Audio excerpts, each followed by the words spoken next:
आदिवासी अधुषित रायगड़ा जिलार गुणुपुरटी आदिवासी संरक्षित 5टी ब्लॉक गोटे विज्ञापित अंचल और गोटे पौर परिषद को नहीं गठित निर्वाचन मंडली रे मोट भोटर संख्या 2,21,495। 2009 निर्वाचन बीजेडी हाथ में रही गुणुपुर विधानसभा सबु निर्वाचन में शासक दल एठी प्रार्थी परिवर्तन करिथाय किंतु चलित थर विधायक रघुनाथ गमांग को रिपीट करिछि दल। सेहिभଳି पूर्वतन विधायक त्रिनाथ गमांग को बीजेपी प्रार्थी करिथिबा बेले युव चेहरा तथा नवागत सत्यजित गमांग को प्रार्थी करिछि कांग्रेस। नामांकन परे प्रचारे मातिछंती नेता समस्तक मिशन एक किंतु तरीका अलगा।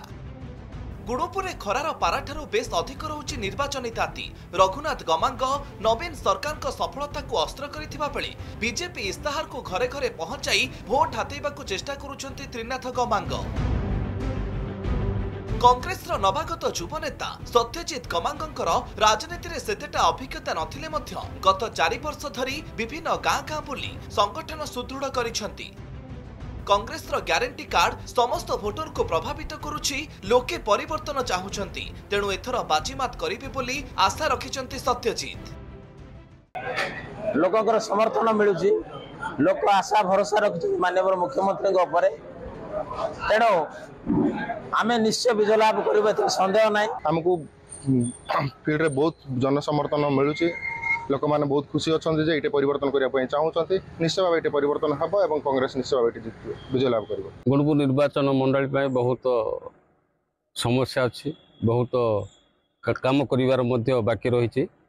हमरो डबल इंजन सरकार जदि आसे ताहाले निश्चित भावे से कार्यगुडा कामे संपूर्ण करिया पे चेष्टा करिवो। आदिवासी संरक्षित ये आसन 2009 जाए कांग्रेस हाथ में थिला। एथर पुणी एठी बीजेडी कांग्रेस मध्य लड़ई हेब एवं बीजेपी तृतीय स्थान रे रहिबो बोली जनता मध्य चर्चा हेउछि। गुणुपुर विधानसभा निर्वाचन मंडली बहुत दिन है एटा कांग्रेस दुर्ग रे रही आसला। तेणु हठात 2009 पर एटा बीजेडी खाता को जाइछि। लगातार 3 थर से जीति आछन। वर्तमान देखा गले बीजेडी और कांग्रेस भितर का टक्कर हम कहीं बीजेपी समिति संगठन। गुणुपुर विजय सुनामुदी रिपोर्ट कनक न्यूज।